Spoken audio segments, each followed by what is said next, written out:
The Selfish Path to Romance. Download Chapter 1 for free at drkenner.com and at amazon.com. Man cannot survive except through his mind. He comes on earth unarmed. His brain is his only weapon. But the mind is an attribute of the individual. There is no such thing as a collective brain. The man who thinks must think and act on his own. And that is thinking for yourself, owning your own life, doing the thinking that brings you closer and closer towards your own goals, rational goals, which brings you closer and closer to your own happiness. And I'm Dr. Ellen Kenner, and that movie drop was from The Fountainhead by Ayn Rand, Aynrand, and someone who has a degree in electrical engineering, a master's degree, and a second master's degree in psychology, is Jean Moroney. And she's here to help us talk about how to have a balanced life. Think of your own life and think of the things that you're not doing in it that you wish you were doing. For me, it's dancing. I love dancing. I love bike riding, and I want to add those activities in and have them an integral part of my life. And welcome to the show, Jean. Thanks for having me, Ellen. So how do you have a balanced life? Well, the first thing I want to say about that, kind of taking off from the quote from The Fountainhead, is that only you can figure out how you can have a balanced life. This really is something that the individual has to figure out for himself. So you're not going to tell me how to have my balanced life, but you will give me some tips on how to go about doing it. Right. What I can offer is thinking tactics for thinking about such a big and hairy issue, because the fact is, this is one of those things. You have many, many values.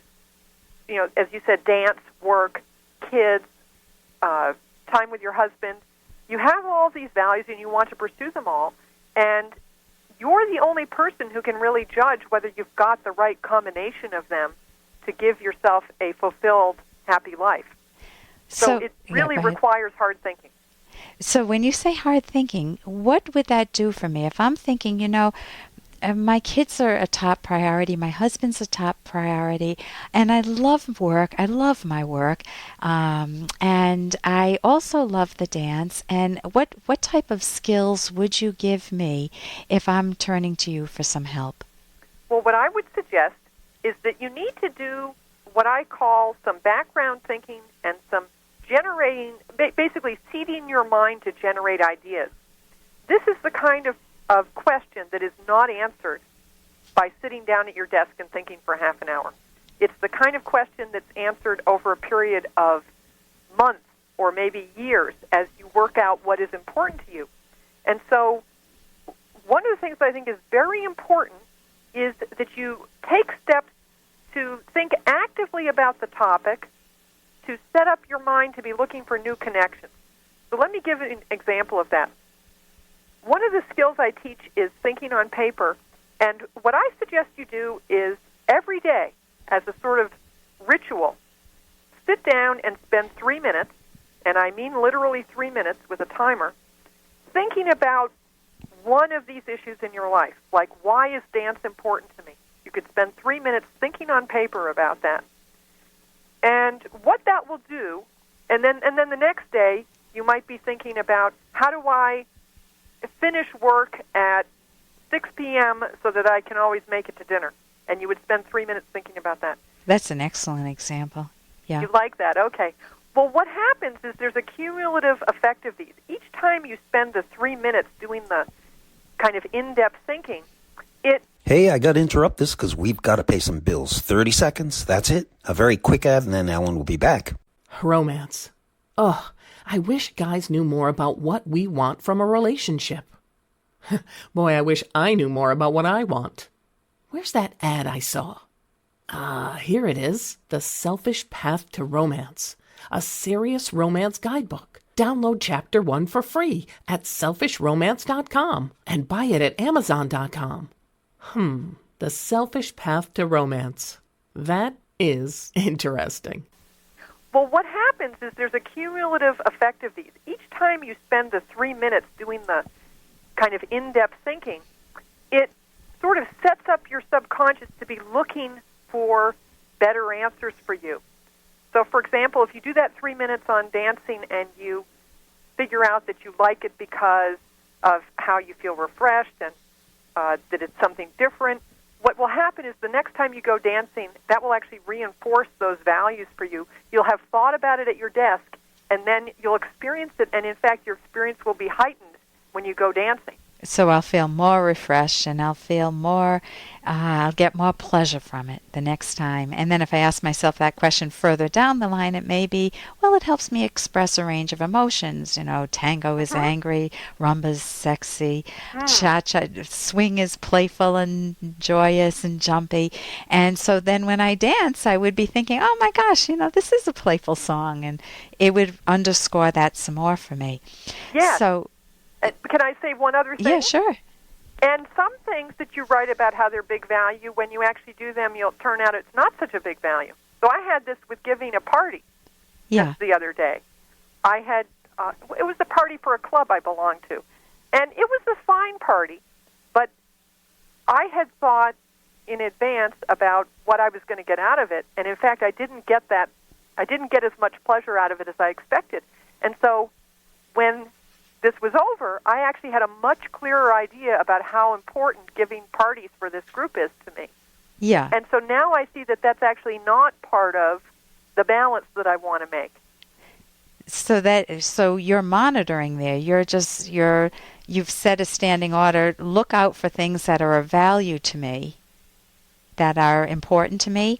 And when you actually ran the experiment and had the party, and then looked at it afterwards, assessed it afterwards, you said, nope, this isn't working, or this isn't as important as other things in my life.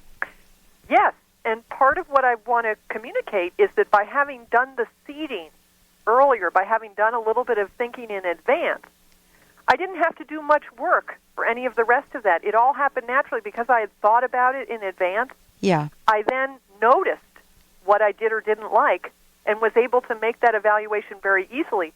Whereas if you try to do this all with hindsight, it's actually quite hard. So the thinking in advance or thinking routinely. I know you say you keep a thinking notebook. You've told me that privately.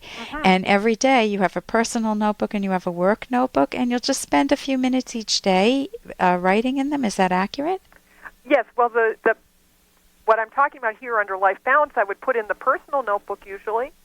And I'd also think about emotional issues or whatever was on my mind personally. With the thinking notebook, I actually use that for solving problems. So if I'm developing a course and I'm having trouble deciding what order something should be, I'll do a couple pages of thinking on paper on that. So or a personal notebook and a thinking notebook. A working. And they're both thinking notebooks, but one is for work, yes. Okay, so one is more geared towards finding solutions to problems that you're having in not so much emotional issues, not so much personal issues, but work issues. Right, thinking through problems. Yeah. So getting the life balance again, how would you sum that up? I would sum it up as this. It's something that's worth your time to think about, and so making a small commitment to think about it every day adds up over time to a really clear picture of what's important to you and how you want to do it. Okay, and having a particular time in the day, like morning, that you do this every morning or you do it at the end of the day, builds it into your routine too. Yes, I think having a routine makes that a lot easier. And I'm speaking with Jean Moroney, who is a fabulous expert on thinking skills. And how can you be reached, Jean? Well, the easiest place is probably my website, which is thinkingdirections.com. That's the word thinking plus the word directions with an S, all run together. Okay, .com, and you have tons of free information on your website, thinking tips, book recommendations, and you offer teleconferences, you offer courses for corporations or individuals. Lots of great information on your website. Anything that you want to point people to? Well, perhaps the best thing is to suggest that people sign up for my free email newsletter. That's the best way to keep in touch with all the upcoming events and get alerts when there's something new. And that's wonderful. I know I get your thinking tips, and I love them. They range from everything dealing with doubt, dealing with uncertainty, dealing with overload. And I want to thank you so much, Jean, for joining us today.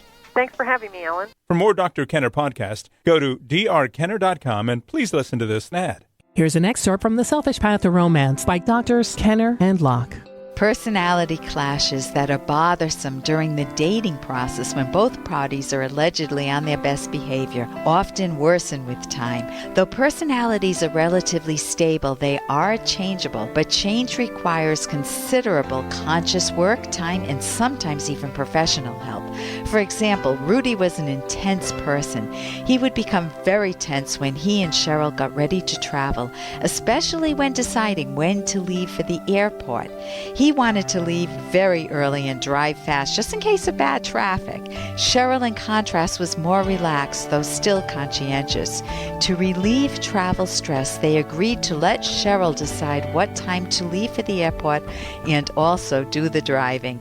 As a result, they were both more relaxed. You can download Chapter 1 for free at drkenner.com, and you can buy the book at amazon.com.